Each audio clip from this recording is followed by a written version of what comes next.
आप सभी भाई-बहनों का सर्व कल्याण वृक्ष की प्रश्नोत्तर ज्ञान कक्षा में एक बार फिर स्वागत है। आज की चर्चा में किसी भाई-बंधु ने प्रश्न भ्रष्टाचार, रिश्वतखोरी और भी कुछ ऐसी स्थितियां जो समाज में पिछले कुछ दिनों से चर्चा में है। हालांकि मैंने उस भाई-बंधु को पहले भी देखी उस प्रश्न के संबंध में जो प्रसारित हो चुकी कुछ वीडियो हैं, उनका भी जिक्र किया। देखिए, कुछ दिन पहले भी हमने देखिए भ्रष्टाचार के ऊपर कुछ एक स्थितियाँ समझाई थी, कर्मफल सिद्धांत की मद्देनज़र। आज पुनः देखिए इन सभी स्थितियों पर तो 1 बार नहीं, 2 बार नहीं, 4 बार नहीं, 10 बार नहीं, जितनी चर्चाएँ हों उतनी ही कम हैं। क्योंकि ये भ्रष्टाचार की, हेरा-फेरी की, ये छीना-झपटी की स्थितियाँ दिन-प्रतिदिन देखिए आपके हमारे बढ़ने का कारण वो भोग विषय है। ये 24/7 जो विषय भोगों की आसक्ति निरंतर आपको हमें नचाती है, भगाती है और पाप कर्म करवाने में संलग्न करने को बाध्य कर देती है। क्योंकि मनुष्य की तृप्ति नहीं होती। अक्सर हम तो अपनी चर्चाओं में बार-बार कहते रहते हैं, मनुष्य ने खाने 100 रुपए हैं, 1000 रुपए उसने धर्मानुसार कमा भी रखे हैं।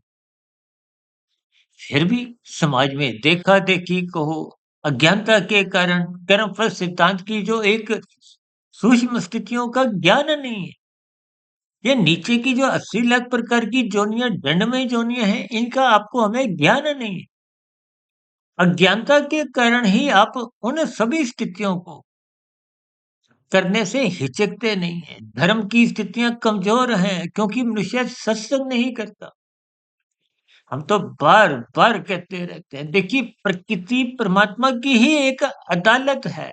ये कर्मफल सिद्धांत ही उसके स्तंभ है।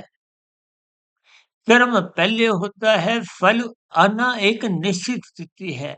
अनुकूल परिस्थितियों का, सुख रूपी स्थितियों का आप और हम त्याग कर सकते हैं।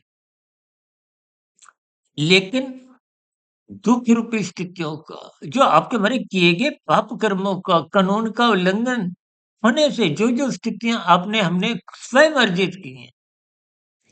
देखिए परमात्मा की प्रकृति की जो एक अदालत है, जिसमें देखिए ये कहीं भी त्रुटि होने का तो प्रश्न ही नहीं उठता। देखिए, आप और हम लगभग प्रतिदिन ही किसी न किसी संदर्भ में मेट्रो स्टेशन जाते हैं, तो वहाँ एक्स-रे मशीन में आपकी कहीं भी कुछ जाँच-पड़ताल में वो देखिए वो कोई भेदभाव नहीं करती। परमात्मा की जो एक प्रकृति एक अदालत के रूप में वो भी कोई भेदभाव नहीं रखती। परमात्मा तो वैसे भी देखिए न्यायप्रिय है, पक्षपात रहित स्थितियाँ हैं। लेकिन परम दयालु होने के कारण परमात्मा ने नीचे की जोनियों को क्रमशः अछूत रखा है। लेकिन नीचे की 80 लाख प्रकार की जोनियों में जितने भी जीव हैं, वो सभी के सभी आपके हमारे समान मनुष्य जोनि में ही थे। उन्होंने भी भ्रष्टाचार में रहते हुए कानून का उल्लंघन किया था। शास्त्र विरुद्ध पाप कर्म किए थे। और ये पाप कर्म हो, कानून का उल्लंघन हो, इनके पीछे का कारण अज्ञानता है, अज्ञानता का कारण कहो विषय भोगों की आसक्ति है। आज समाज में देखिए लोभ, संग्रह वृत्ति ये इस कदर बढ़ती जा रही है। देखिए उदाहरण के लिए आपकी उम्र अभी 50 वर्ष है, 55 वर्ष है। जब 55 वर्षों में ही आपने 1, 2, 5 करोड़ तक के ही पदार्थ खाए हैं, तो शेष बची हुई जिंदगी में चाहे वो 10 साल की हो, 20 साल की हो, 30 साल की हो, उदाहरण के लिए भले ही 55 साल की हो, कोई ऐसी तो स्थितियाँ आप देख नहीं पाओगे कि देखिए कोई 150, 200, 250 वर्षों का हो। वैसे भी देखिए 80, 85, 90 वर्ष के बाद की आपकी हमारी भोग्य इंद्रियाँ शिथिल पड़ जाती। तो रखे हुए पदार्थ, संग्रहित धन किसी भी काम नहीं आता। लेकिन जितनी भी कानून के उल्लंघन के अंतर्गत ये शास्त्र विरुद्ध आपने हमने जितने पाप कर्म किए होते हैं, उनका आपको में दुःख रूपी परिणाम भुगतने होते हैं। ये कर्मफल सिद्धांत के अंतर्गत अक्सर हम इन दुःख रूपी स्थितियों को बार-बार एक गैर जमानती वारंट से जोड़कर समझाते हैं। देखिए, यहाँ की कानून व्यवस्था में किंतु-परंतु की स्थितियाँ कहीं-कहीं बन भी जाती हैं। अलग-अलग स्थितियों में कहीं ज़मानतें मिल भी जाती हैं। लेकिन परमात्मा की व्यवस्था में ये गैर ज़मानती शब्द हम इसलिए जोड़ते हैं, क्योंकि कानून का उल्लंघन हो चाहे पाप कर्म हो, उनके अंतर्गत जो भी परिणाम रूप में दुःख आते हैं, प्रतिकूल परिस्थितियाँ जीवन में आती हैं, उनकी कहीं कोई छूट नहीं है, कोई डिस्काउंट नहीं है। इसलिए गैर ज़मानती वारंट से हम जोड़ते हैं। देखिए शब्दों की स्थितियों को जितना-जितना क्रमबद्ध तरीके से ज्ञानपूर्वक आप समझोगे, या दूसरे शब्दों में आप यूँ भी कह सकते हो कि परमात्मा की अदालत जो कि एक प्रकृति है, प्रकृति को प्रकृति के 3 गुण तमोगुण, रजोगुण, सतोगुण की स्थितियाँ हैं। ये कर्मफल सिद्धांत को ये सब एक ही धरातल पर कार्य करती है।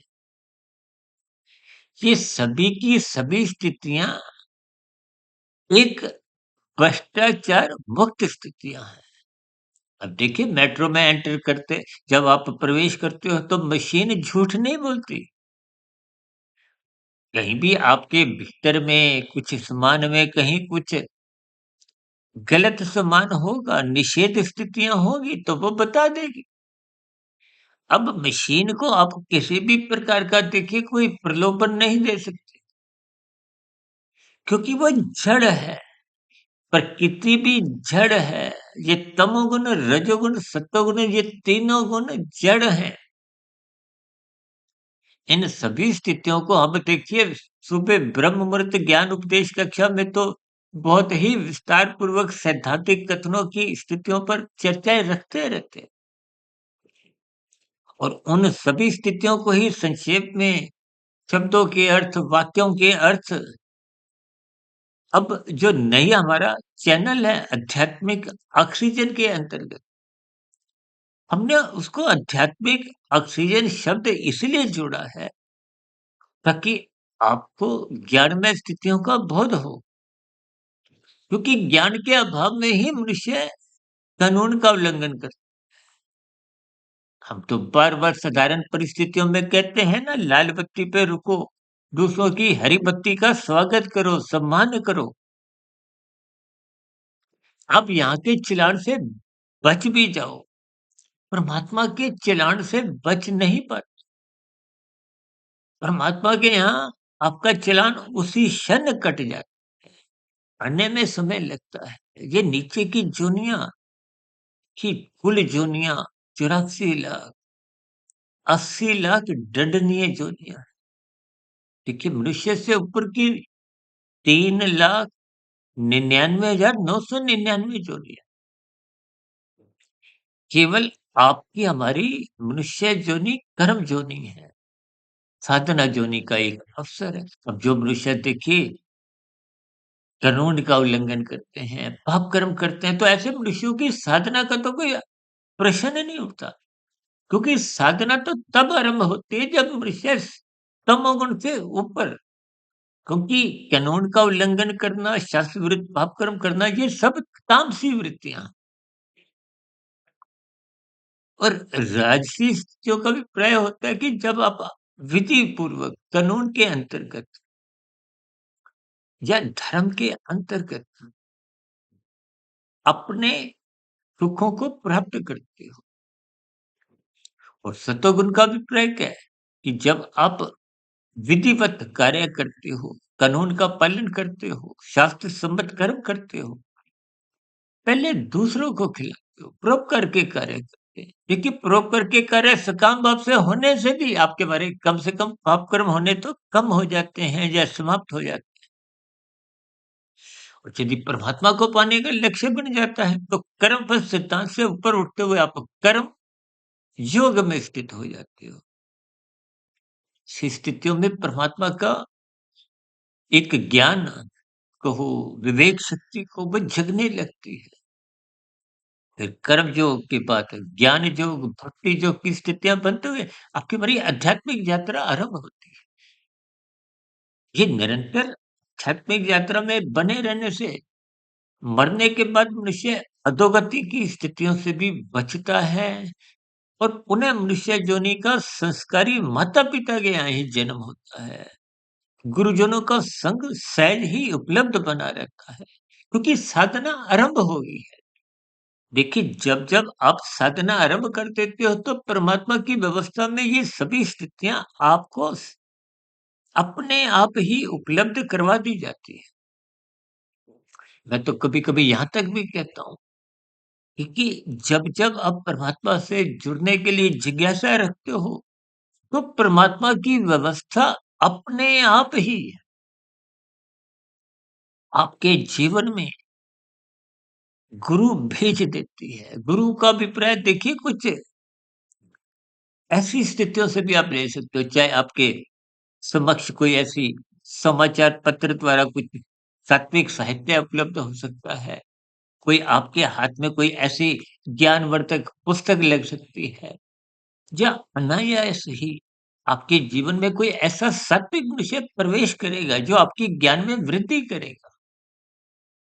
देखिए, इन सभी स्थितियों के बहुत ही सूक्ष्म अर्थ होते हैं, क्योंकि जैसे-जैसे प्रकाश आता है, अंधकार में स्थितियाँ, अंधविश्वास की स्थितियाँ, अज्ञानता की स्थितियाँ ये फिर समाप्त होती हैं। तो फिर मनुष्य कानून का उल्लंघन भी नहीं करता, तो फिर शास्त्रविरुद्ध पाप कर्म होने का तो प्रश्न ही नहीं उठता। इसलिए मेरी आप सभी भाई-बहनों से हाथ जोड़कर विनती है कि कर्मफल सिद्धांत की सूक्ष्म स्थितियों को समझते हुए अपने कर्मों में निखार लाइए, कानून का पालन करें, शास्त्र सम्मत कर्म करें, और ये बिना अनुशासन के, और अनुशासन तभी आता है जब आप सत्वगुण का संग करते हो। अन्यथा सत्वगुण के अभाव में ये राजसी तामसी स्थितियां, भोग वृत्तियां, लोभ वृत्तियां, संग्रह वृत्तियां, हीना जप्ती की स्थितियां, इन बुराइयों से मनुष्य बच नहीं सकता। इन संदेशों को महात्मा की प्रेरणा से, गुरुओं के आशीर्वाद से ब्रह्म मुहूर्त समय विशेष में कुछ मैंने प्रकाश डाला है। देखिए, हमारी सभी वीडियो चाहे आध्यात्मिक ऑक्सीजन की हो, चाहे सत कल्याण वृक्ष की ये प्रश्नोत्तर ज्ञान कक्षा हो, और ब्रह्म मुहूर्त ज्ञान उपदेश कक्षा, तो बनते ही ये सभी वीडियो हम ब्रह्म मुहूर्त समय विशेष में, जो उससे भी पूर्व समय में ही बना लेते हैं, क्योंकि उस समय विशेष में परमात्मा की अनुकूलताएं होती है। देखिए, जब तक आप जगते हो तब तक राजसी स्थितियां होती हैं, सोते समय तामसी स्थितियां होती हैं, और सोकर उठते समय सात्विक स्थितियां आरंभ हो जाती है। और प्रकृति के 3 गुणों की अलग-अलग बाहरी स्थितियाँ, इसी तरह आपके कार्यशील में जो संस्कारों की स्थितियाँ हैं, वो अलग स्थितियाँ हैं, जिन पर हम चर्चाएँ करते रहते हैं। फिर भी मेरी आप सभी भाई-बहनों से बार-बार विनती है कि समाज में जो-जो भ्रष्टाचार की स्थितियाँ आपको नज़र भी आ रही, वो कहीं न कहीं महात्मा की व्यवस्था में इस जन्म में, अगले आने वाले जन्म में परमात्मा की व्यवस्था अपने आप ही न्याय कर देती है। यानी कि परमात्मा की प्रकृति रूपी जो एक अदालत है, वो शत प्रतिशत पूर्ण रूप से एक भ्रष्टाचार मुक्त स्थिति है। चर्चा विशेष को अब यहीं विश्राम देते हैं। कल सुबह फिर मिलेंगे ब्रह्म मुहूर्त ज्ञान उपदेश कक्षा में। तब तक आप सुधीर भाटिया फकीर को इजाज़त दें। फिर भी आज की वीडियो संबंधित कोई नया प्रश्न आपके मन में उठ रहा हो, तो आपके ऐसे सभी प्रश्नों का इस प्रश्नोत्तर ज्ञान कक्षा में सदा ही स्वागत है। और भी देखिए, अब तक की प्रसारित 3100 वीडियो, चाहे वो ब्रह्म मुहूर्त ज्ञान उपदेश कक्षा की हो, चाहे ये प्रश्नोत्तर ज्ञान कक्षा की, सर्व कल्याण वृक्ष की हो या आध्यात्मिक ऑक्सीजन के अंतर्गत, इन सभी वीडियोस के नीचे कमेंट्स बॉक्स पर के प्रश्नों का, सुझावों का और शिकायतों का सदा ही स्वागत है। चर्चा विशेष को ध्यानपूर्वक सुनने के लिए आप सभी भाई बहनों का बहुत बहुत धन्यवाद।